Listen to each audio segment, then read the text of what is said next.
Hello, everyone, and welcome to the latest episode of the Raw podcast. Phil here. I'm joined by my colleagues James Copley and Jason Jones as ever. Bear with us today. We're all running on fumes and caffeine after a busy but very successful day from a Sunderland perspective with transfer deadline day and then the 3-0 win over Burnley. So we're going to get straight into it. Yeah, James, it was a very unfamiliar feeling over the last kind of decade or so, turning up for a Premier League game and watch Sunderland pretty comfortably swat aside their opponent, I think it's fair to say. Yeah, I thought Burnley were exceptionally poor. I think that was reflected in Scott Parker and Kyle Walker's comments after the game. They didn't offer a great deal. Having said that, though, I thought the game was a potential banana skin for Sunderland. They had to respond after the West Ham game, the tactical disaster. We spoke on the pod, didn't we, about what Le Bris might do, and sort of a throwaway comment at the end was he may well stick with Trey Hume and show some faith in him. He did that. You could argue he did the same with Ronaldo Mandava as well, who was hooked at half-time against West Ham, and it paid off. Sunderland responded. I thought Habib Diarra coming back in really added something to that midfield. Very unlucky not to go down as a brace. I think Sunderland will have to challenge that perhaps, but lots to be positive about. And I think from a mentality perspective, again, Sunderland have won after they've lost. They've done that 6 times this season, 36 points in the Premier League, still no back-to-back losses, still unbeaten at home. I don't think any team's gone down in the Premier League in the last 10 years with 36 points. So they can start to look upwards now, which is really nice from a fan's perspective. I think really important as well as the wood without Granit Xhaka. I know we spoke on the podcast about it last week. You know, how does this team want to be viewed? Is it just a one-man band? Can they do it without him? Granted, it was against Burnley, who were extremely poor, but I still felt that Sunderland team on the pitch had a couple of gears to go, which is nice to think about that they could potentially improve. So another nice evening in what has already been a pretty good season, hasn't it, really? I think if you'd have offered us unbeaten at home and 36 points by the 3rd of Feb, we all would have snatched your hand off. I believe this team are way ahead of schedule. It's nice to see. We'd spoken a bit, Jace, after the West Ham United game, and obviously the kind of, as you would expect, the overriding emotion and discussion comes from a pretty desperate first half. But we had spoken a little bit about, an improved second half, and maybe is there a little bit of a template there with, Diarra and Lefay in midfield. And we were kind of wondering how much of that was Sunderland improving, how much was it West Ham sitting on their lead.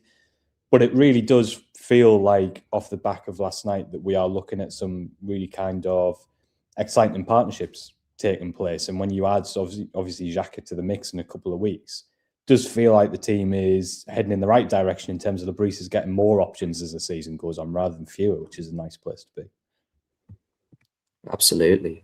I mean, I know it's a cliche, isn't it? But I think Habib Diarra is genuinely going to feel like a new signing coming out the back of this January window. And I think that, yesterday was maybe the best illustration we've had of what he's actually capable of. Obviously, the start of the season, he was still very much finding his feet in the Premier League. It's a difficult transition to make for any player. But I thought last night he was magnificent. I thought, again, Enzo Lefay, the amount of work that he gets through, it still sort of astounds me a little bit, because in my head, there's still that part of me that thinks, well, he is a very technically proficient player. He's a little bit flair player, a little bit mercurial. But then the graft that he puts in alongside that just makes him such an asset in the Premier League. And again, Noah Siddiqui, he sort of sometimes goes a little bit unnoticed. I almost feel sorry for him because, he plays alongside a Granit Xhaka who is just imperious every single week. Or, in the case of last night, he plays against Habib Diarra, who's running riot in the middle of the park. And he sort of just goes about his business quite quietly, but he is so important to what the Sunderland side does. And so, if you're looking at a midfield three of Enzo Lefay, Habib Diarra and Noah Siddiqui, it's not a bad option to have, is it? With or without Granit Xhaka to come back into the side. So really, really positive from Sunderland. A word for Brian Brobby as well. I'm sure we will get on him properly. But I thought that, again, the way that he brought the likes of Diarra and Lefay into the game, he's just such a unique proposition in the Premier League. He's such a handful, such a problem. Thought he had another barnstormer of a game last night without getting his goal, and he had a couple of opportunities to do so. But you're absolutely right, all across the pitch, really positive signs. And we were at Turf Moor at the beginning of the season, Phil, and Sunderland obviously lost that game 2-0, never really found their rhythm. And I think on the day, it's probably fair to say that Burnley did deserve to win that. But to see the comparison as to where the two clubs are now, last night, over the course of the month since, I mean, it's just night and day, isn't it? Sunderland have come on so much. Burnley have wilted so badly. But obviously, you know, like you say, from a Sunderland perspective, really good things last night. Yeah, and I think that's a really good kind of point to dwell on a little bit more, Jace, in terms of when you look at Sunderland in those opening weeks of the season. Obviously, the Burnley result was a bit of an outlier, but it was a team where you felt like the first goal was massive in the game, where at that stage we were quite set-piece dependent. Now, certainly away from home, you could probably still argue that's the case, but I think last night underlined the development of this side in quite a short space of time, because if you contrast kind of the way Sunderland was set up at that stage of the season compared to now, you know, with Enzo and Diarra, with obviously what Brian's doing, Michele from right back, who has added so much, hasn't he? It feels like the team is, you know, it was sometimes hard to see Sunderland scoring from open play in the early weeks of the season. It absolutely doesn't feel like that anymore, does it? No, it doesn't, and it's nice that there are threats developing all over the pitch. I think Jason's right to highlight Brian Broby, because he's just an absolute menace, isn't he? He's awful to play against. I think he really bullied Burnley's centre backs. He had them on strings, and obviously Habib Diarra as well. His willingness to break lines, run forward, carry the ball, I think is really important and impressive. But yeah, just a very nice time to be a Sunderland fan, and a word for Le Bris as well, because he doesn't let the panic of others get to him. He's very good at blocking that external noise out. And there was a fair bit of external noise after West Ham. That first half wasn't the best, and tactically it all seemed to go to pieces for Sunderland. But he just stays the course, doesn't he? He doesn't let a little blip really affect his thinking. And I think that's an underrated skill for a head coach, and his mentality is to not let too much get in the way of your thinking. Yes, he's a pragmatist, but he's also an idealist in a sense that he believes in himself and the setup and his team and his tactics. And I think that's very important. I mean, we spoke to Trey Hume after the match, and you could tell that he was very pleased at the way Le Bris had backed him after the West Ham game. Obviously retained the captaincy, started the game again. These are big calls that the Le Bris had to make, and they paid off in the end. And the easy thing to do would have been to change that. I'm sure we'll come on to it, but you know, we had a story about Geertruida, and again he didn't even get on the pitch. So there's that as well. That would have been the obvious change to make, but he resisted, and it paid off for Sunderland. That said, I think Sunderland could have put out pretty much any team or tactical shape last night, and I think Burnley still would have struggled. Do we think, Jason, that I do wonder if the Liverpool sort of story, that mini drama over the weekend, made Le Bris's mind up for him in terms of Geertruida starting the game? Because, you know, at a point where midway through Sunday we thought it was probably more likely he leaved. I mean, that must have had a massive impact on the game preparation, mustn't it? And having said that, it's still a bold decision, I think, to stick with you, and one that was vindicated. But I think it felt always unlikely that Geertruida was going to come into the 11 after kind of what happened over the weekend. Yeah, you're absolutely right. You make your preparations, don't you, based on the players that you know for certain are going to be able to play a part. And like you say, it did feel very much as if Geertruida was leaving the club, and it would have been a remarkable story if he had. Obviously, second time it would have happened to Sunderland as well. The whole Marquis thing over the summer, to be sucker punched again by it would have been a real turn up for the Bucks. But I mean, first and foremost, I'm really pleased that Geertruida's staying. I don't think I'm alone in saying that. I think his versatility is so important to what Le Bris likes to do. I think that in every position that he's played, some more than others, but in every position that he's played, he's given a good account of himself.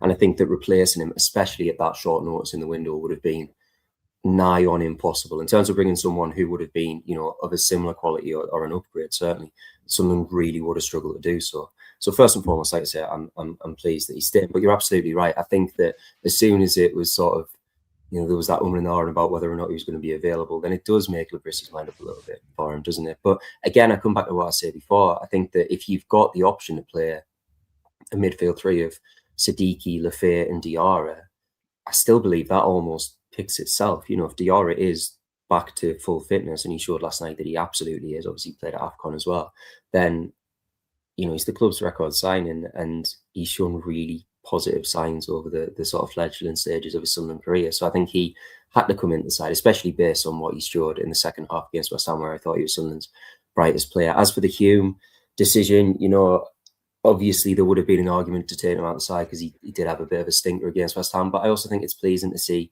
Le Bris sort of, continue to act with that level-headedness. It was one bad game. It was one bad half of football from a player who was otherwise being pretty exemplary for Sunderland through the divisions and even after making the step up to the Premier League. So really pleasing to see that show of faith. And like you say, I thought Hume absolutely repaid it last night. Yeah, I think Le Bris is very much from the school of giving players one game too many rather than one game too few, isn't he? And I think that's served Sunderland pretty well over a period of time. Sadiqi's a really important part of this little puzzle, isn't he, James, at the moment, with Xhaka being out, because I think one of the things we've talked about this season is maybe a little bit of anxiety around there not really being a like-for-like replacement for Xhaka. Now, clearly Sadiqi isn't that, but I thought last night showed he has most definitely got the quality and the discipline to play that kind of 6 role, because obviously, ideally, he'd play further forward, getting around the pitch, wreaking a bit of havoc, pressing, all that kind of stuff. But thought last night, albeit against pretty limited opposition, gives you a little bit of confidence, especially off the back of the West Ham second half, that he can, for however long it is, he can slot into that role.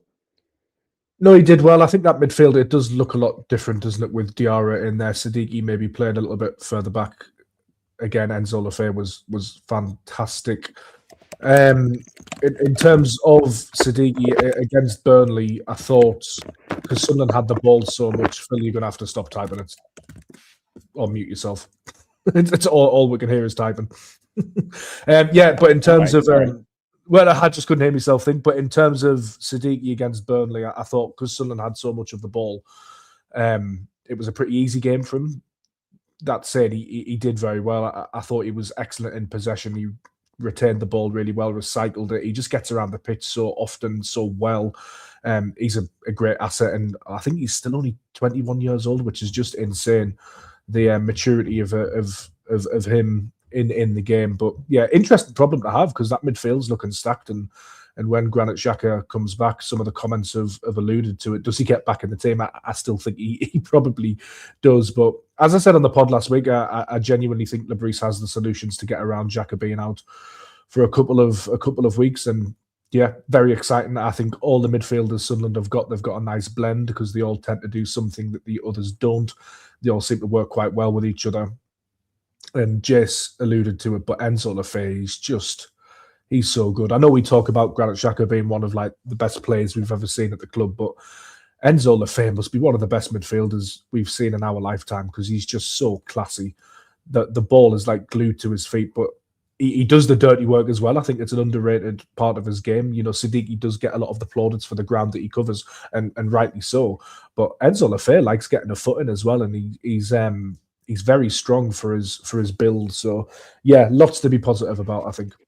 Yeah, the Enzo one, James, is because I'm pretty sure his debut was away at Burnley about a year ago when Isidore missed those 2 penalties, and straight away playing off the left, you could see, got loads of quality. This guy, really talented player. But it's funny, like a year later, for him to be running Premier League games and looking so far ahead. I know Burnley were poor last night. Clearly a lot of their players are better than what they showed, but looking like, for me, a top half Premier League centre midfielder in all facets of his game. Well, he's done really well, because, as you mentioned, he came to Sunderland, played off the left, and in the first couple of games in the Premier League, he was operating off the left as well. And there was this big question mark, wasn't there? Can Enzo Lefebvre play in the middle? We saw him sort of play there once or twice, and he perhaps didn't perform to his full potential because he hadn't had a run of games. But now he has had a run of games in that sort of hybrid number 8, number 10 spot. He is just absolutely mesmeric. He's really grown into it, and he's just such a classy footballer. And again, I think he's really benefited from that vote of confidence from Le Bris. And it makes you sort of question yourself and think, are we all daft for even thinking, a little bit of time ago that Enzo Lefebvre couldn't play in the middle, because he just makes it look so effortless at the moment. And I'll reiterate, I think his off the ball work is underrated. I think it's absolutely exceptional, and he does help his fullbacks out a lot as well. He gets over to the wing. He's very mobile, very agile, can strike a ball, can pick a pass, and I still think he's got a couple of ceilings to go as well. I still think there's more to come from Enzo Lefebvre. Yeah, it's interesting, isn't it? He gave that really good interview in L'Equipe a few weeks back, didn't he? When he talked about the sort of the work he's done in the gym and certain some of the tactical things he's worked on as well. So clearly, it's been a discussion internally at Sunderland as well in terms of how they're getting back to that player he was at Lorient. But I do think, Jace, we're talking about how Habib Diarra, can make a difference in so many areas. Allowing Enzo probably to operate a little bit deeper feels like one of the many positives that he can bring to the side, because when Diarra is getting close to the striker and making those runs into the box, feels like there might be a bit more license for Enzo at times to drop a bit deeper and get more touches of the ball, and feels like it can only really be a good thing for the team moving forward.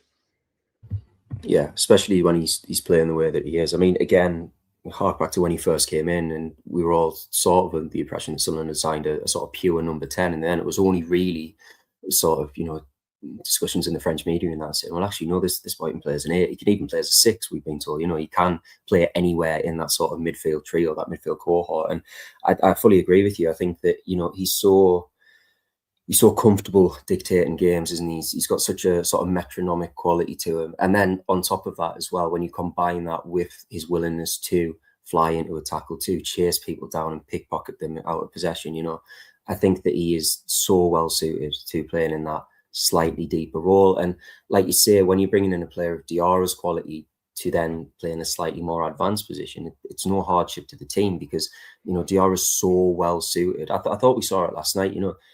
He's barely played, and he hasn't played at all really alongside Brian Brobby.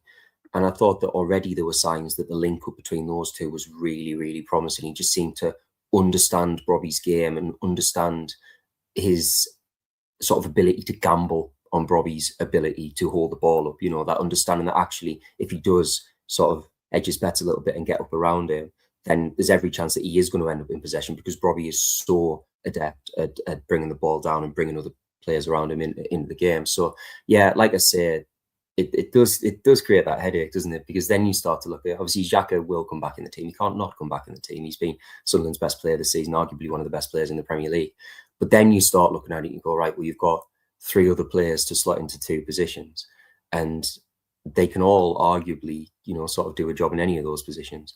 So it is going to be a difficult one for Le Bris, but what a position to be in, because we're so used to Sunderland being in sort of a complete inverse position, aren't we, where they haven't quite got enough bodies to fill the positions, or they're having to sort of force square pegs into round holes. So yeah, it's going to be interesting to see what happens going forward. But like I say, it can only really be a positive thing, can't it? I think we've seen enough this season just to know that someone will get injured or suspended at exactly the point where everyone's available. It kind of feels like it's been going that way all year. Well, obviously a really comfortable and emphatic win. Should we reflect a little bit on the kind of the end to the transfer window and deadline day, which there was a little bit of drama at the end, but on the whole, a relatively quiet month. I mean, I think it was obvious that Sunderland were looking at this window as a really important one in terms of doing the boring stuff, James, in terms of finding game time for players who were kind of either on the fringes of the squad or not in the squad at all, and almost reshuffling and rebalancing ahead of a big summer window. Maybe not the glamorous stuff to us and for fans, but kind of the really important work that needed to be done. Yeah, I think the flip side of it, as you allude to, in terms of players leaving, is really important. Anthony Patterson, Dan Neil, they deserve to play games. Presumably Sunderland will have benefited from them leaving financially as well, in terms of down the line if those 2 clubs in question get promotion, but also wages being covered or a percentage of. Arthur Masuaku as well going out on loan. His wages were pretty sizable. We've been told. Timothy Pembele going. Leo Hjelde, 22 years old, probably needs to start playing games. Adji Alisi, brilliant centre back on his day, but has been so unlucky with injuries. Good to see him go out on loan. Jay Matete, still only 24 years old. Good to see him get a permanent destination. Patrick Roberts leaving the club, very sad, obviously. Adil Aushish completing that move to Schalke, and the big one, I guess, was Simon Adingra, which allowed the other winger to come in. But I feel like Sunderland have done a good job of like really trimming the fats. Joe Anderson going as well, Blondie, who was 4th choice. So a shame that they didn't manage to get Poveda and Barr off the books, but I suppose you can't have everything. But overall, I think a really positive window for Sunderland. We weren't expecting it to be hugely busy, were we, when we spoke this time last week? But we caveated that by saying that if there is something that comes up that Sunderland feel that they can do, then they'll have no problem pulling the trigger on that. And it just so happened that the Angulo deal did materialise. Obviously, there was a little bit of a transfer chain in the sense that Adingra had to go. And I was talking actually to Steve Goldsmith of the Wise Men Say podcast before the game yesterday, and he made the point, and it's a good one, that it's nice to see Sunderland act quite decisively regarding Adingra, because he came in the summer for big money. It's been tough for him because I think he's struggled really to make an impact at Sunderland. I think that's fair to say.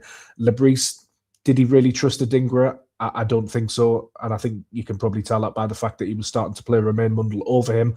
So Sunderland have managed to move a winger on fairly quickly and acknowledge that perhaps that wasn't the best fit, and then get somebody else in that they clearly rate quite highly and who was quite exciting. So from that perspective, I think it's very positive. Obviously, they've got the goalkeeper Elborgen as well, who is a little bit of a different profile, to what I was expecting, in the sense that he's a younger goalkeeper. I was expecting maybe he's a bit more experienced, but by all accounts, he's very promising. And then you've got Talbi as well. We don't know what sort of impact he's going to be making, but could be one for the future. So overall, I think,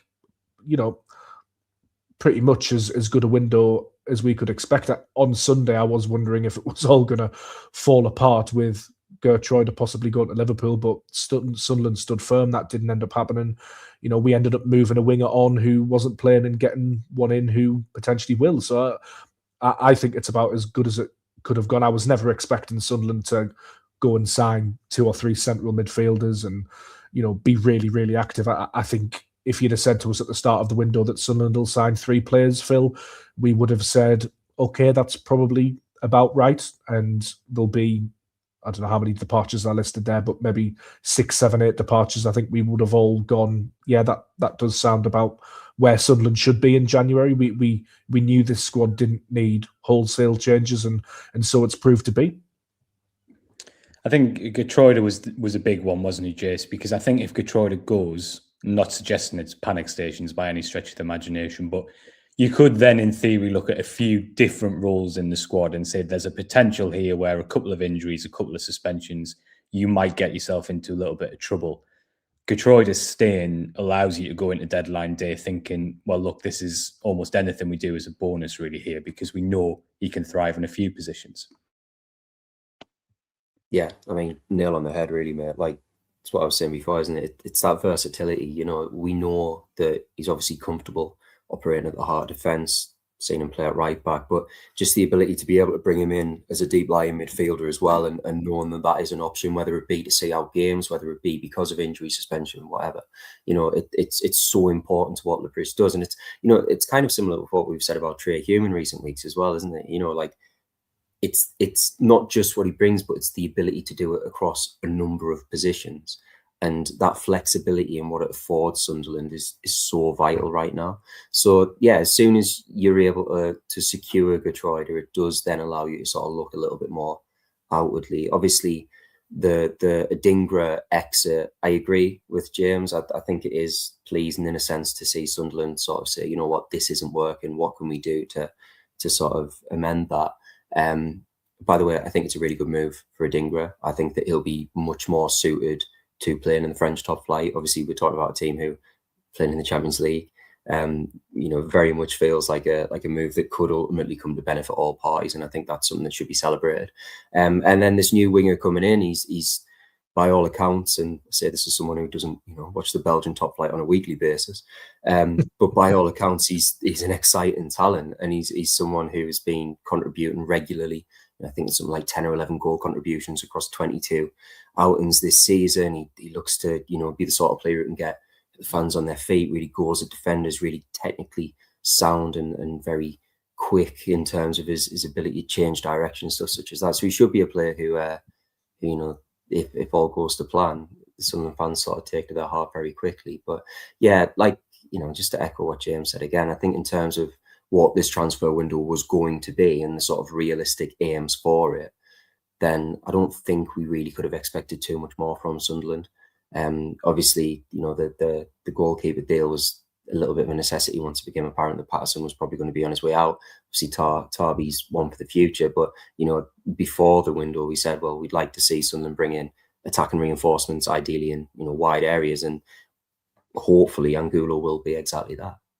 I think it was really important, Phil. You touched on it slightly, but it was really important that Geertruida saga was very sort of brief. It was done and dusted in a day, and Sunderland found a resolution very quickly. I think had that bled in to yesterday into Monday, I think that could have been a real problem, to be honest. But I think good on Sunderland and the player for getting that sorted, because he, by all accounts, it was agreed with Liverpool, but Sunderland have managed to sort of talk him around and persuade him to stay, maybe offer him a bit more game time, all of that sort of stuff. So I think that there was a positive resolution found there was really important.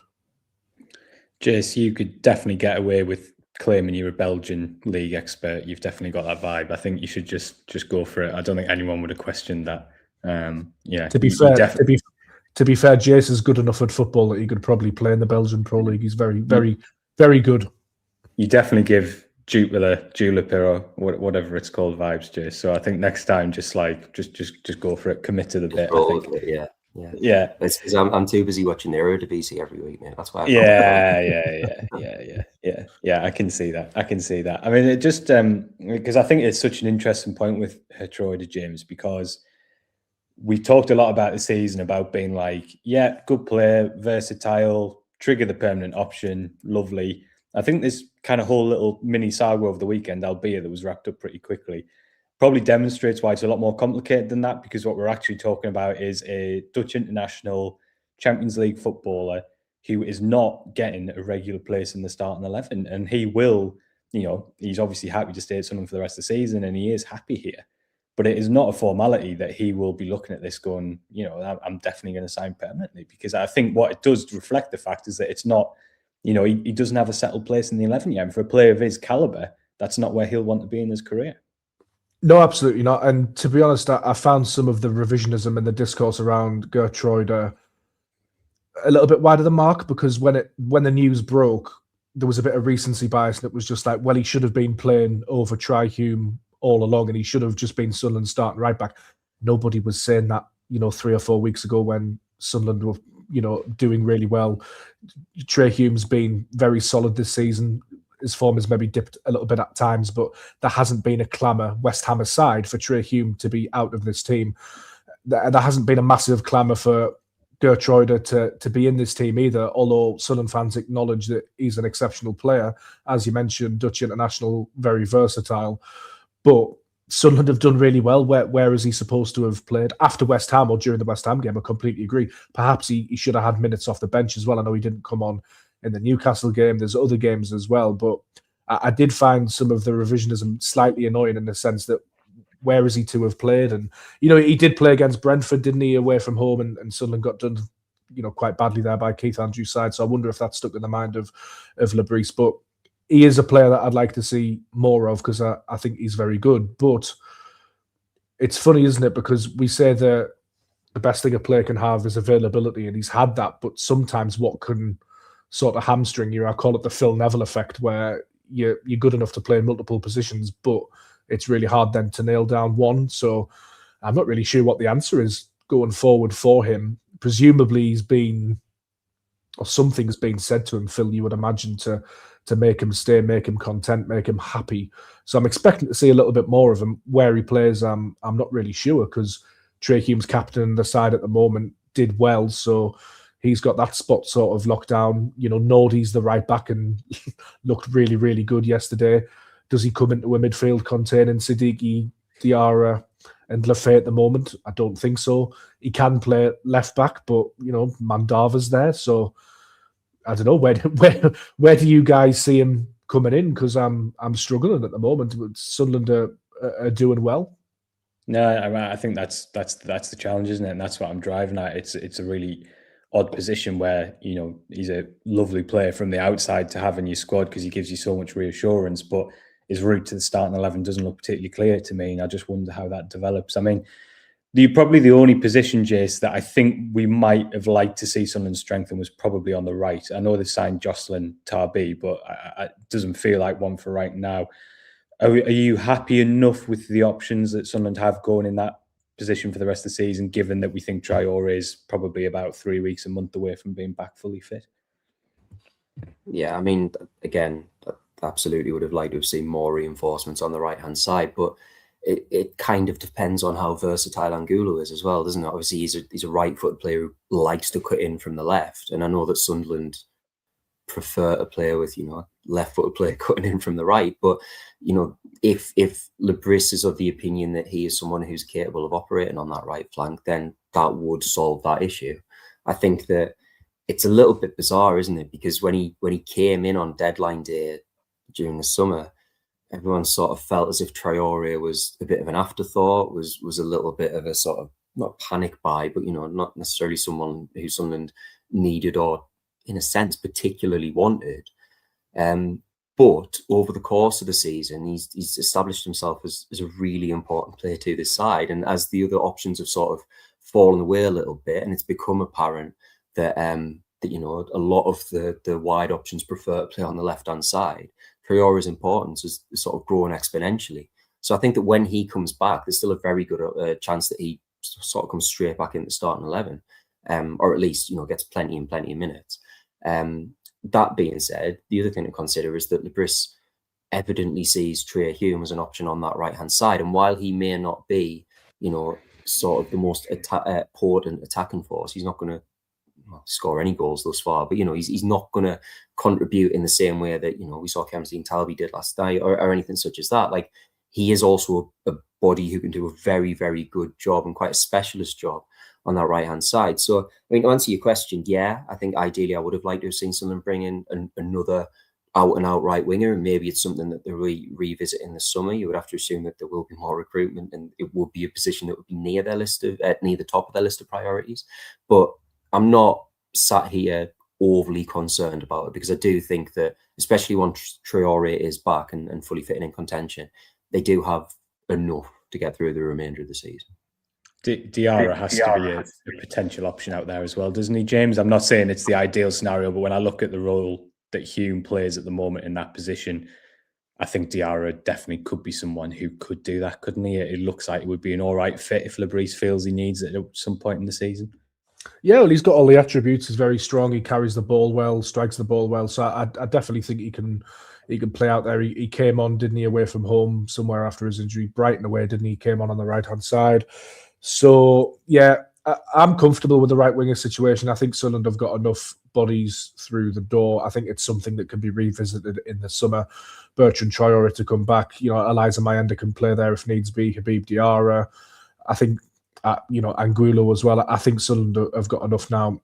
Can we talk about Talbi, though? Because what a goal. I know that there's been a lot said about Sunderland's wingers, hasn't there, this January transfer window, that we needed reinforcements, and we did, and I think Adingra needed to leave, but I've maintained that he's a good player, Shamsdine Talbi. He's still very young, 20 years old, and that's why I've been hesitant to maybe say that Sunderland should go all out and just buy a new set of wingers, because I actually think they've got some good players at the club already, and I think they do just need a little bit of time.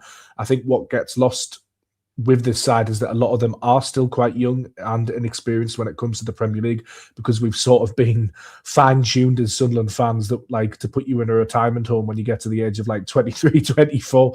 You've played like 200, 300 games for us, and then like, thank you very much. But a lot of these lads are still learning on the job. I think there are solutions within the club. We don't know how good Talbi is going to be. As I say, it's something you can revisit again in the summer. Of course, you always want to push the squad forward, but for me at the moment, I'm quite content with what we've got, and I think a few of these lads could surprise us as well. That there's not going to be a lot of pressure on the rest of Sunderland season. They are safe from relegation, so I think they can go and start to enjoy themselves as well now. Yeah, definitely what we've been looking for, wasn't it, Jason, from a winger to kind of put their hand up and make it happen, which is what Talbi did. But not a huge surprise in that I think whenever he's played off the left, he's looked lively, he's looked comfortable, and he's looked a goal threat, isn't he? And I think when we're talking about the balance of the side moving forward, listen, because of, Talbi will have to play off the right at times, but he looks like he's going to settle as a left winger, doesn't he, in time, certainly at the moment.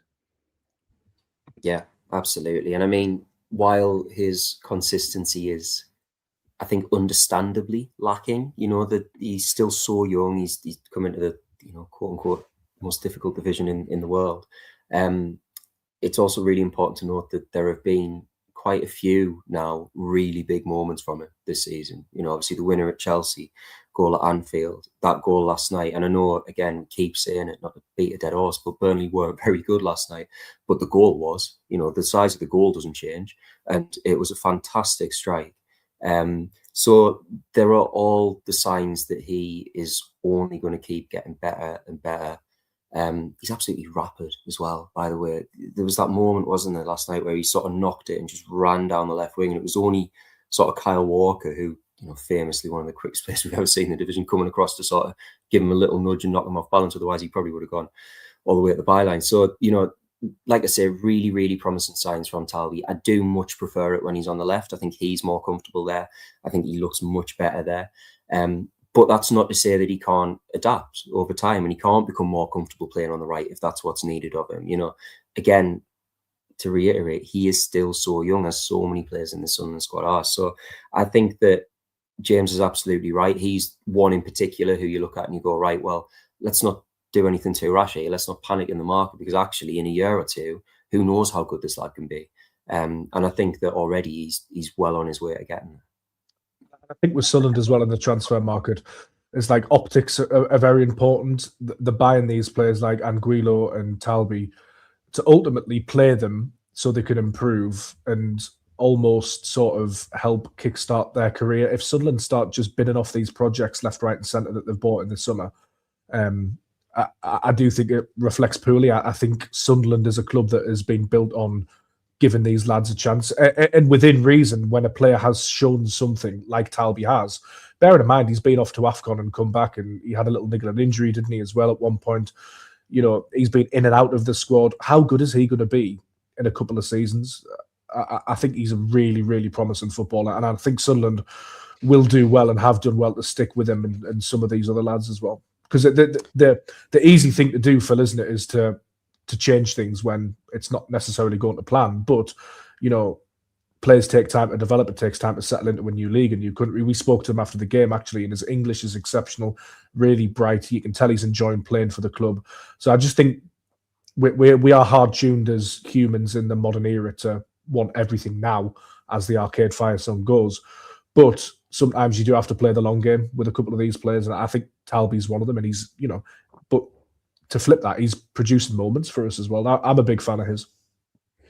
Shout out to the underside of that crossbar, by the way. What a 12 months the Roker End crossbar has had. A true Sunderland modern great. Well, thanks very much for your company and your chat, boys. It's been an absolute pleasure as ever. We will be back sometime next week. We've got a busy one coming up, haven't we? Arsenal, Liverpool and the FA Cup. But we'll be back sometime next week to chat and to preview and all that kind of stuff. So thanks to everyone who's watched and thanks to everyone who's commented. Been really, really nice to have your company. And as ever, thanks, boys, and speak to you soon.